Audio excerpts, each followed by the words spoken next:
Good morning students. आज हम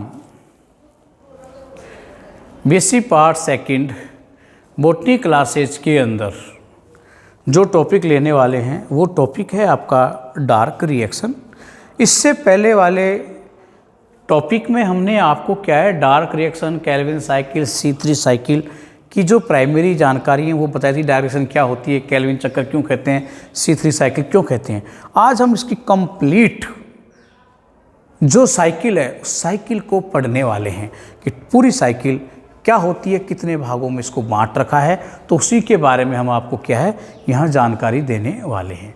तो जो डार्क रिएक्शन को हम यहाँ पढ़ते हैं तो इस डार्क रिएक्शन को अपन क्या करते हैं, कुछ भागों में क्या करते हैं डिवाइड करते हैं। तो पहले मैं आपको उन भागों के बारे में जानकारी देता हूँ और उसके बाद में हम पूरी साइकिल को क्या करेंगे स्टडी करने वाले हैं। तो सबसे पहले तो हम केवल क्या करेंगे साइकिल के बारे में आपको बताते हैं। तो डार्क रिएक्शन में देखो क्या क्या होता है, कुछ पदों में बांटा है। तो पहला पद इसमें क्या होता है CO2 जो है, तो इसके अंदर पहला कार्बोक्सिलेशन। तो पहला पद आपका है क्या है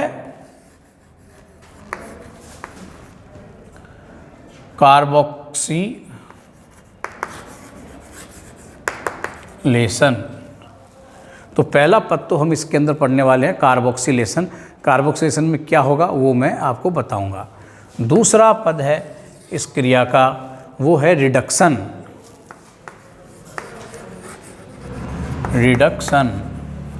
तीसरा जो पद है इस क्रिया का वो कहलाता है आपका रिडक्शन हो गया। इसके बाद में होता है इसके अंदर आप कहोगे तो इसको क्या नाम, हेक्सोज शुगर का फॉर्मेशन। Hexose sugar formation. और हेक्सोज शुगर जो आप यहाँ काम में लेंगे वो कौन सी होगी, C6H12O6। इसका फॉर्मेशन अपन को इसमें करना है। और चौथा है आपका इस क्रिया के अंदर RUDP का फॉर्मेशन। लास्ट में क्या पढ़ने वाले हैं RUDP का फॉर्मेशन कैसे इसके अंतर्गत होता है, यानी कि रीजनरेशन ऑफ RUDP। क्योंकि पहला जो पार्ट होता है इसके अंदर देखा जाए तो RUDP ग्रहण करेगी। तो पहला इसमें लास्ट है रीजनरेशन ऑफ RUDP या फॉर्मेशन ऑफ RUDP।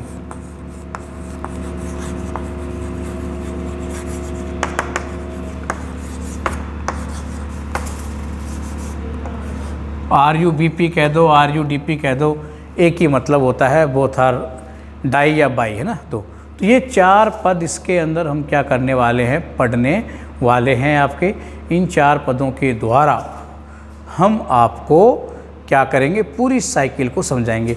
तो पहले मैं आपको इन पदों के बारे में जानकारी दे देता हूँ, फिर हम साइकिल के ऊपर आते हैं कि कार्बोक्सिलेशन क्या होता है, रिडक्शन क्या होता है, हेक्सोज शुगर फॉर्मेशन क्या होता है और रीजनरेशन ऑफ RUBP क्या होती है। तो सबसे पहला है आपका कार्बोक्सिलेशन। कार्बोक्सिलेशन से पढ़ने से पहले मैं और कुछ जानकारी देना चाहूँगा। इस अभिक्रिया के अंदर हमने बताया कि जो CO2 है उसका स्वांगीकरण होने वाला है। तो CO2 का जब स्वांगीकरण होगा तो CO2 का स्वांगीकरण करने के लिए CO2 को एब्जॉर्ब करने वाले कुछ पदार्थों की आवश्यकता होती है कि प्राइमरी एक्सेप्टर ऑफ CO2 कौन होता है ना। प्राइमरी एक्सेप्टर ऑफ CO2 कौन होता है, तो यहाँ पर जो C3 साइकिल है इसके अंदर प्राइमरी एक्सेप्टर ऑफ CO2 वो कौन है, राइबुलोज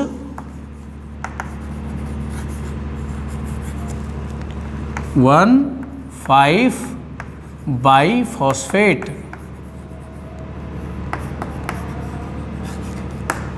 इसे हम RUBP के नाम से भी जानते हैं। तो ये है आपका क्या RUBP है, जो क्या करता है C3 पादपों के अंदर, C3 पादप होते हैं जिनके अंदर ये केल्विन साइकिल क्या होती है, पाई जाती है। केल्विन साइकिल के द्वारा क्या करते हैं, हेक्सो शुगर का निर्माण जो करते हैं, उन पादपों को हम क्या कहते हैं, C3 प्लांट कहते हैं। तो इसी C3 पादपों के अंदर जो सर्वप्रथम CO2 को ग्रहण करते हैं, एक्सेप्ट करते हैं, वो पदार्थ वो क्या है आपका RUBP होता है। क्वेश्चन पूछा जाता है कि C3 पादपों के अंदर जो CO2 को ग्रहण करने वाले तत्व का नाम बताइए, तो कौन होगा, वो होगा RUBP होगा आपका, है ना। राइबुलोज 1,5 बाईफॉस्फेट के नाम से हम उसे जानते हैं। कार्बन संख्या 1 और कार्बन संख्या 5 के ऊपर क्या लगे होते हैं, फास्फेट के अणु इसमें लगे हुए होते हैं। अब कार्बोक्सिलेशन में क्या होता है, जो ये CO2 है इसको ग्रहण तो किसने कर लिया, RUBP ने ग्रहण कर लिया। किसने कर लिया ग्रहण, RUBP ने इसको ग्रहण कर लिया। अब RUBP जब इसको ये ग्रहण कर लेता है तो प्रकृति के अंदर सर्वाधिक मात्रा में पाए जाने वाला एक एंजाइम है जिसको कहते हैं रुबिस्को। तो इस क्रिया के अंदर जो आपका काम आता है वो कौन आता है, रुबिस्को नामक एंजाइम काम में आता है ना। तो ये रुबिस्को एंजाइम है, ये क्या करता है, इसके कार्बोक्सिलेशन में मदद करता है और CO2 को किसमें कन्वर्ट कर देता है, आपका PGA यानी कि फास्फोग्लिसरिक एसिड, इसके अंदर क्या करेगा, ये कन्वर्ट कर देता है। और ये क्या होता है, प्रथम स्थायी यौगिक होता है C3 साइकिल का, जो कि कितने कार्बन युक्त है, 3 कार्बन युक्त होता है। इसीलिए हम इस साइकिल को क्या कहते हैं, C3 साइकिल के नाम से जानते हैं। तो ये C3 साइकिल आपकी क्या है, इसीलिए कहलाती है। और ये जो पद है आपका, इसमें क्या हुआ है, CO2 का कार्बोक्सिलीकरण आपका हुआ है, जो एक एसिड के अंदर क्या हो गया, ये आपका कन्वर्ट हो जाता है। तो ये क्रिया आपकी कहलाती है कार्बोक्सिलेशन। तो पहला पद आपका ये होता है। अच्छी तरीके से हम इसको, और पूरा मैंने डायरेक्ट बताया, इसके बीच में भी क्या बनते हैं उन चीज़ों का डिस्कस हम क्या करेंगे, जब साइकिल को पढ़ेंगे उस समय आपको बताएंगे। यहाँ मैंने आपको कार्बोक्सिलेशन के बारे में बताया है। तो कार्बोक्सिलेशन में क्या हुआ, CO2 है RUBP के द्वारा ग्रहण की गई, रुबिस्को प्रोटीन के द्वारा क्या होता है, इसका ये कन्वर्ट हो जाती है किसमें, प्रथम स्थायी यौगिक PGA का निर्माण हो जाता है, जो कि कार्बन 3 का था। तो ये आपका कार्बोक्सिलीकरण की क्रिया के अंतर्गत होता है। दूसरा जो आपका रिएक्शन हमने बताया रिडक्शन। तो रिडक्शन की जो अभिक्रिया है, इसको हमने 2 चरणों के अंदर क्या किया गया है, बांटा है। तो यहाँ क्या होगा, रिडक्शन की जो क्रिया आपकी होने वाली है, रिडक्शन की क्रिया के अंदर मोस्टली रूप से देखा जाए तो क्या है, एसिड जो था आपका CH आपका COOH जो यौगिक है कंपोनेंट, जो कि एसिड के लिए होता है, ये कन्वर्ट हो जाता है किसमें, CHO यानी कि एल्डिहाइड ग्रुप के अंदर इसमें ये कन्वर्ट होगा। तो ये यहाँ पर क्या है, 2 बार ये क्रिया आपकी संपन्न होने वाली है अपचयन। एक तो ऊर्जा के रूप में आपका ATP काम में आएगा ही, बाद में अपचयन होगा आपका किसके अंदर, NADPH के द्वारा। तो वो देखो किस प्रकार से होता है। सबसे पहला जो पद आपका इस क्रिया के अंदर लास्ट में जो हमारा यौगिक ऊपर वाली क्रिया में क्या बना था, PGA बना था। तो PGA तो क्या करता है, ये क्रिया कर जाता है किससे, ATP के द्वारा, और ATP से क्या करेगा, ये फॉस्फेट को यहाँ पर ये ले लेगा, ये फॉस्फेट अणु यहाँ आ जाएगी। जब ये फॉस्फेट यहाँ आ जाएगी तो ये PGA न रहकर क्या रह जाएगा, 1,3-डाई PGA में कन्वर्ट हो जाता है। 2 जाएंगे ना, तो ये पहले तो क्या था आपका, फास्फोग्लिसरिक एसिड ही था। अब यहाँ पर एक फास्फेट का ग्रुप और जुड़ गया, तो जुड़ गया तो 2 हो गए, नहीं हो गए, तो ये आपका किस में बन गया, 1,3-डाई PGA में कन्वर्ट हो जाता है। और 1,3-डाई PGA जो बना है आपका, इसको कहते हैं 1,3-डाई फास्फोग्लिसरिक अम्ल। अब ये क्या होता है आगे आपका, NADP जो आपका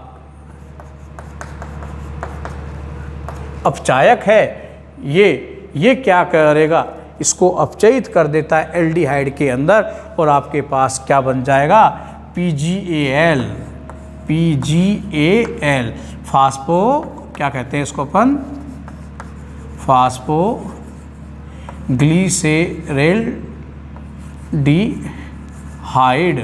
फास्फोग्लिसरॉल्डिहाइड क्या हो जाता है, ये कन्वर्ट इसके अंदर हो जाता है। तो इस क्रिया में क्या देखा, जो एसिड था एल्डिहाइड के अंदर क्या हो गया है, कन्वर्ट हो जाता है। और यहाँ पर हमें एनर्जी, दोनों प्रकार की स्वांगीकारी ऊर्जाओं की जरूरत पड़ती है, एक तो ATP की, दूसरी NADPH+H की आवश्यकता इसके अंदर होती है। तो ये रिडक्शन की अभिक्रिया हो गई। इसके अंदर जो एंजाइम हम लेते हैं, यहाँ तो आपका काइनेज एंजाइम काम में आता है और यहाँ डिहाइड्रोजिनेज एंजाइम काम में आता है। डिहाइड्रोजिनेज, तो ये दो एंजाइम इस क्रिया के अंदर क्या होते हैं, काम में आते हैं और ये काम में आकर आपके किस में कन्वर्ट हो जाएंगे, PgAl के अंदर कन्वर्ट होते हैं। तो ये आपका क्या होता है, रिडक्शन की क्रिया के अंतर्गत होता है। ये सारे पद हम जब साइकिल को, आपको पूरी साइकिल जहाँ बनाएंगे तो साइकिल के अंदर आपको हम एक एक पद को क्या है समझाएंगे भी, लेकिन हमें पहले क्या है इन क्रियाओं को समझ लेना बहुत ज़रूरी है, क्योंकि साइकिल के अंदर अगर अपनी चीज़ों को लेकर चलेंगे तो वहाँ पर क्या है थोड़ा ज़्यादा कंसंट्रेट हो जाता है और हम समझने में थोड़ी प्रॉब्लम आती है। इसलिए मैं आपको प्रत्येक पद को पहले अलग तरीके से क्या कर देता हूँ, समझा देता हूँ। उसके बाद में हम पूरे को एक साथ एक साइकिल के रूप में इसको अपन पढ़ने वाले हैं। अब इसके बाद में आपका है हेक्सोज शुगर का फॉर्मेशन। अब हेक्सोज शुगर का फॉर्मेशन को हम देखते हैं किस प्रकार से होता है। आपके पास अभी क्या प्राप्त हुआ था, रिडक्शन की जो अभिक्रिया थी फास्फोग्लिसरिक एल्डिहाइड। ये फास्फोग्लिसरिक एल्डिहाइड जो टोटल इसके जो अणु बनते हैं वो बनते हैं 12। अब ये 12 अणुओं में से कुछ जो अणु हैं आपके लगभग इसके 12 में से 5 जो अणु हैं वो आइसोमरेज एंजाइम के द्वारा dihydroxy acetone phosphate, dihydroxy acetone phosphate के अंदर क्या होते हैं, कन्वर्ट होते हैं। और बाकी सब अलग अलग प्रकार से ये काम में आते हैं कि 2 अणु यहाँ पर, 3 अणु यहाँ पर और 2 अणु यहाँ पर। तो 12 अणुओं का अरेंजमेंट हम इस प्रकार से, यानी कि टुकड़ों के अंदर PgAl क्या करता है, यूज में आता है, जिसमें से कुछ भाग, जैसे कि इसका कुछ भाग, इसको भी 2 भागों में बांट देते हैं, 2 और 3। तो ये अणु और ये अणु जो हैं आपके, ये आगे मिलकर आगे चलते हुए क्या करते हैं, मैं शॉर्ट में बता रहा हूँ आपका। इसके बीच में भी और कुछ बनता है, आपका क्या बनाएगा, फ्रैक्टोज 1,6 डाईफॉस्फेट। ये जो बनता है आपका, तो इसका क्या होता है, आपका एक अणु अलग, अगर 3 अणु बनते हैं और 2 अणु अलग, तो एक अणु इसका और आपके आगे चलकर ये जो है कन्वर्ट हो जाता है किसमें, हेक्सोज शुगर का क्या कर देता है, निर्माण कर देता है। तो ये तीसरा पद इस प्रकार से होता है, जहाँ पर इस जगह जाकर क्या होती है, आपकी हेक्सोज शुगर अपन को प्राप्त होती है। पूरे पद की पूर्ण जानकारी हम अभी नहीं, वो आपको बताएंगे कब, जब इसकी पूरी की पूरे साइकिल हम यहाँ पर बनाएंगे। उस समय हम इसको आपको टोटली पूरा कंप्लीट करके आपको हम इसको समझा देंगे कि अपन को क्या ये प्राप्त हुआ, कैसे प्राप्त ये होता है। तो ये तो हेक्सोज शुगर का था।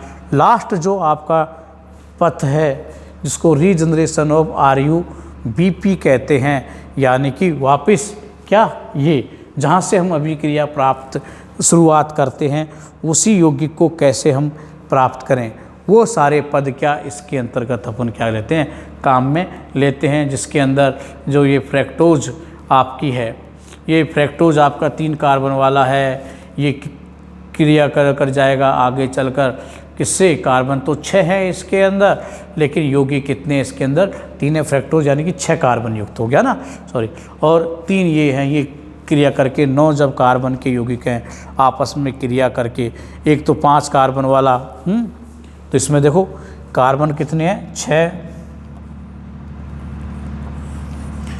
तो क्या है, कार्बन है। इसमें कार्बन कितने थे, 3, तो ये 6 कार्बन, ये 3 कार्बन, टोटल कितने हो गए 9 कार्बन। तो ये 9 कार्बन और 6 कार्बन यौगिक पूरे क्या करते हैं, एक तो 4 कार्बन का यौगिक, एक 5 कार्बन का यौगिक का क्या करेंगे, निर्माण करेंगे।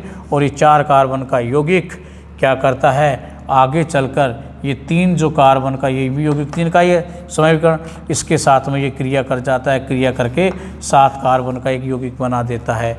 और 7 कार्बन के यौगिक से पुनः ये 3 कार्बन का यौगिक क्या करेगा, क्रिया करके 7 और 3 10, और क्या करते हैं, 1 5 का अलग और 1 5 का अलग राइबोस, ये राइबोलोज था ना, ये क्या बनाएगा, राइबोज मोनोफॉस्फेट का क्या करेगा, निर्माण कर देता है। अब ये आगे चलकर आपके दोनों के दोनों क्रिया करके क्या बनाते हैं, RUMP। और ये RUMP जो है आगे काइनेज एंजाइम की उपस्थिति में, काइनेज की उपस्थिति में वापस RUBP का क्या करते हैं, निर्माण कर लेते हैं। तो इस प्रकार से क्या है, ये सब के सब जो यौगिक हैं मिलकर पुनः इसका निर्माण कर दिया, RUBP का निर्माण ये कर देते हैं। और अपन को क्या प्राप्त हो जाता है, इसके अंदर क्या, RUMP से RUDP, पुनः वही पदार्थ प्राप्त हो गया जहाँ से अपन ने अभिक्रिया को क्या किया था, स्टार्ट किया था। तो इस प्रकार से ये पूरी साइकिल आपकी क्या होती है, C3 साइकिल है, वो एक चक्रीय पाथ के रूप में क्या होती है, चलती रहती है। तो ये पूरी इसी प्रकार से क्या होगी आपकी ये क्रिया, ये चलती रहेगी। तो अब हम क्या करते हैं, इस अभिक्रिया के एक एक पद को साइकिल के अंदर समझने की आपको कोशिश करेंगे, किस प्रकार से ये पूरी अभिक्रिया क्या होती है, संपन्न होती है। आई बात समझ में? तो मैं आपको इसको इन सारे पदों को सामूहिक रूप से लेता हुआ साइकिल को समझाने की कोशिश यहाँ करने वाला हूँ।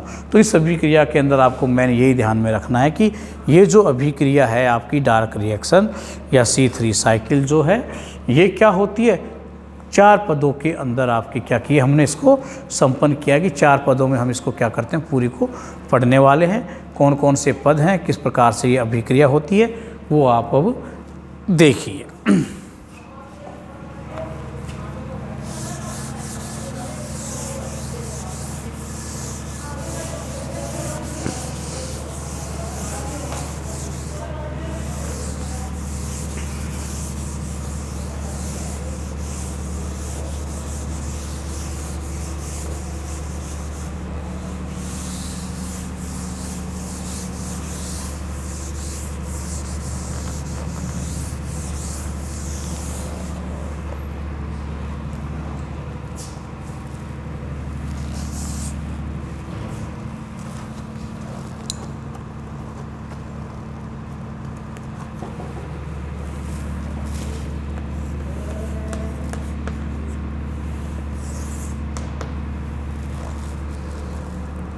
हाँ, अब देखो आप क्रिया कैसे प्रारंभ होती है, क्या होता है। इस क्रिया की एक और बहुत ही महत्वपूर्ण बात जो आपको मैं बताना भूल गया था कि इस अभिक्रिया के अंदर जो कार्बन का स्वांगीकरण होता है, एक चक्कर के अंदर केवल एक कार्बन का ही क्या होगा, स्वांगीकरण होता है। जब तो एक चक्कर में एक कार्बन का ही स्वांगीकरण होगा तो आपको एक चक्कर के अंदर C6H12O6 नहीं मिलने वाली है, तो कार्बन एक की तो गया। अगर 6 कार्बन युक्त अगर अपन को क्या करनी है, हेक्सो शर्करा का निर्माण करना है, तो इस चक्कर को कितनी बार, 6 बार चलाना पड़ेगा। तो 6 बार जब ये साइकिल आपकी चलती है, जब ही जाकर हमें क्या प्राप्त होता है, हेक्सो शुगर प्राप्त होती है।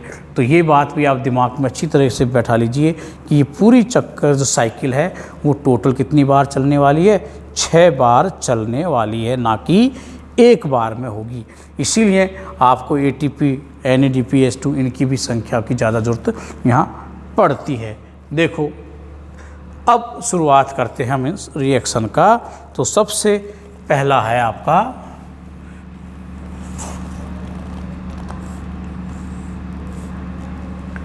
RUO B P, full form भी मैं इसकी लिख देता हूँ, राइबोलोज 1,5-बाई-फॉस्फेट, शॉर्ट कर देता हूँ मैं इसे। चलो ये आपका 5 कार्बन युक्त आपका ये क्या है, कंपोनेंट है। कितने कार्बन का है, 5 कार्बन युक्त कंपोनेंट है। अब देखो यहाँ क्या, कार्बन डाइऑक्साइड का एक अणु जब यहाँ पर आ रहा है, मान लीजिए तो कार्बन डाइऑक्साइड को ये क्या कर रहा है, एक्सेप्ट करता है, इसको ये ग्रहण करने वाला है। जब इसको ये ग्रहण करेगा तो ये कार्बनों की संख्या यहाँ पर 5 से बढ़कर आगे जब यौगिक बनेगा तो 6 आ जाएगी। तो इससे ये क्रिया करेगा, तो इससे ये क्रिया करता है किसकी उपस्थिति में, ये बहुत इम्पोर्टेंट बात है, ये मैंने बताया था। प्रकृति के अंदर सबसे अधिक मात्रा के अंदर जो आपकी प्रोटीन एंजाइम है जो पाया जाने वाला है वो आपका क्या होता है, रुबिस्को। इसको डिसम्यूटेज भी अपन क्या है नाम से यहाँ पर बोलेंगे। तो यहाँ कौन सी एंजाइम काम में आने वाला है,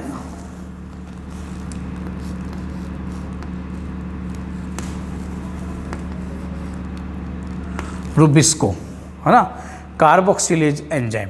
तो यहाँ कौन सा एंजाइम काम में आएगा आपका, कार्बोक्सिलेज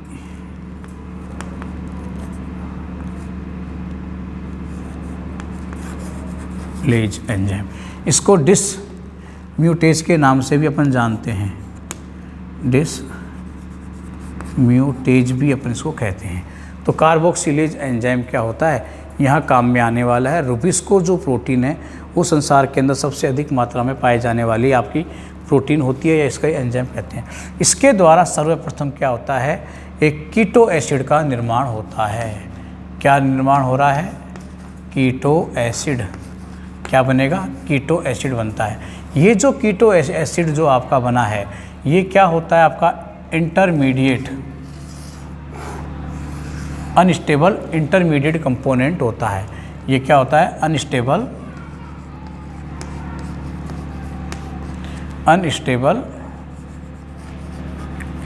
इंटरमीडिएट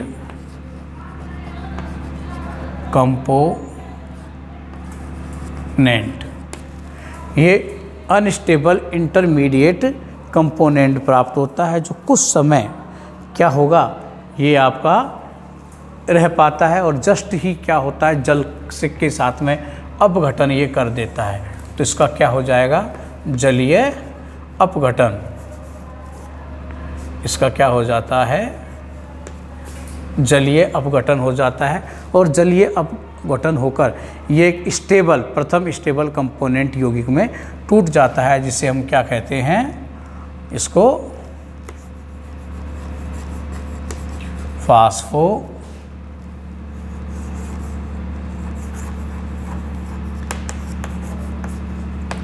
फास्फोग्लिसरिक एसिड, और शॉर्ट में इसका नाम क्या है, PGA, 3-फास्फोग्लिसरिक एसिड। अगर चाहो तो आप इसको पूरा नाम करो, 3-फास्फोग्लिसरिक एसिड अपन को क्या होता है, ये प्राप्त होता है। तो ये अपन को प्राप्त हो गया, 3-फास्फोग्लिसरिक एसिड प्राप्त होता है, जो कि क्या है आपका 3 कार्बन युक्त प्रथम स्टेबल यौगिक है, यानी कि स्टेबल यौगिक, स्टेबल